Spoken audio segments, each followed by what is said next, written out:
आज मुजफ्फरपुर में समाहरणालय सभागार में कोविड-19 वैक्सीनेशन को लेकर डिस्ट्रिक्ट कम्युनिकेशन टास्क फोर्स की बैठक उप विकास आयुक्त डॉक्टर सुनील कुमार झा की अध्यक्षता में की गई।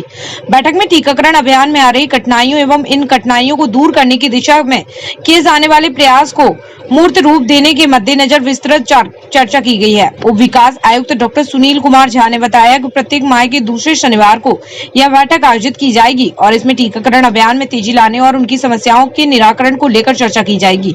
वहीं बैठक में धर्मगुरु, निजी स्कूलों के प्रतिनिधि, स्वयंसेवी संस्थाओं के प्रतिनिधिगण एवं चिकित्सकों ने अपनी उपस्थिति सुनिश्चित करते हुए कोविड टीकाकरण के कार्य में अपेक्षित वृद्धि के मद्देनजर परस्पर समन्वय के साथ कार्य करने का आश्वासन दिया। गई हैं। देखिए, आज की जो बैठक थी वह टीकाकरण के संबंध में जो डिस्ट्रिक्ट टास्क फोर्स का गठन किया गया है उसी के तहत यह बैठक हुई थी और हम लोग का उद्देश्य यही था कि जो टीकाकरण का कार्यक्रम हमारे जिले में चल रहा है इसमें यदि किसी तरह की कोई कठिनाई होती है, कहीं कोई प्रॉब्लम आता है, किस तरह की समस्या आती है टीकाकरण को लेकर के, तो उसको यहाँ रखा जाएगा इस बैठक में और उसको हम लोग कैसे दूर कर सकते हैं इस पर हम लोग विचार करेंगे। आज यह पहली बैठक हुई है।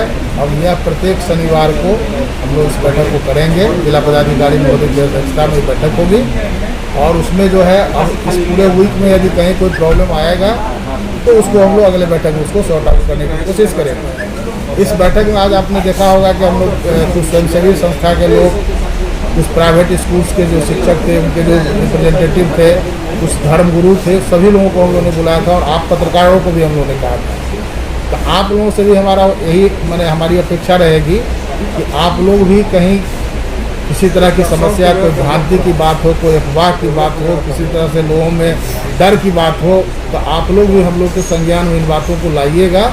हमारा प्रशासन जो है इसमें लगा हुआ है। सर, कोविशील्ड और कोवैक्सीन को लेकर कहीं न कहीं बात में विचार देखिए अलग अलग है। बिल्कुल स्पष्ट है कि कोविशील्ड और कोवैक्सीन में किसी तरह की उसमें कोई अंतर नहीं है।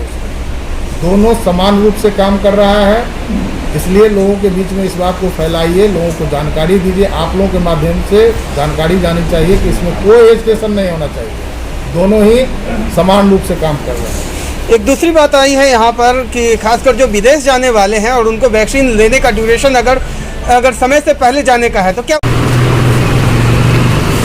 जो आज मीटिंग रखी गई अपने मुजफ्फरपुर वासियों के लिए और ख़ासकर देहात में बहुत अफवाह सी बात है और ख़ासकर आपके कौम में जो ये अफवाह है वैक्सीन लेने से ऐसे बीमारी तरह तरह की कुछ ऐसे यानी अफवाह हम लोग भी देहात में जाते हैं तो सुनने को मिलती है।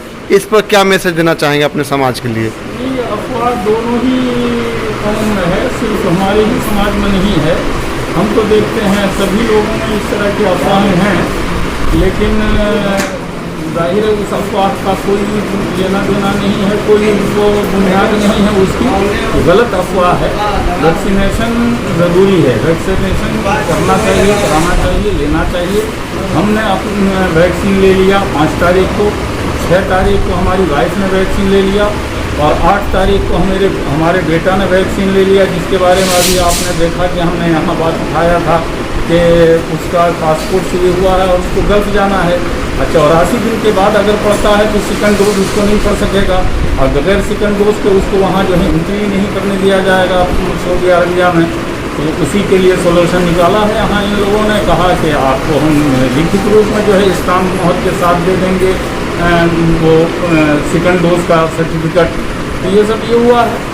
परिचय बतलाया जाए। हमारा नाम है इकबाल अहमद, मदरसा इस्लामिया जामिउल उलूम चंदवारा मुजफ्फरपुर में हम टीचर हैं और मस्जिद आले बैत पक्की सराय में इमाम हैं 37 साल से।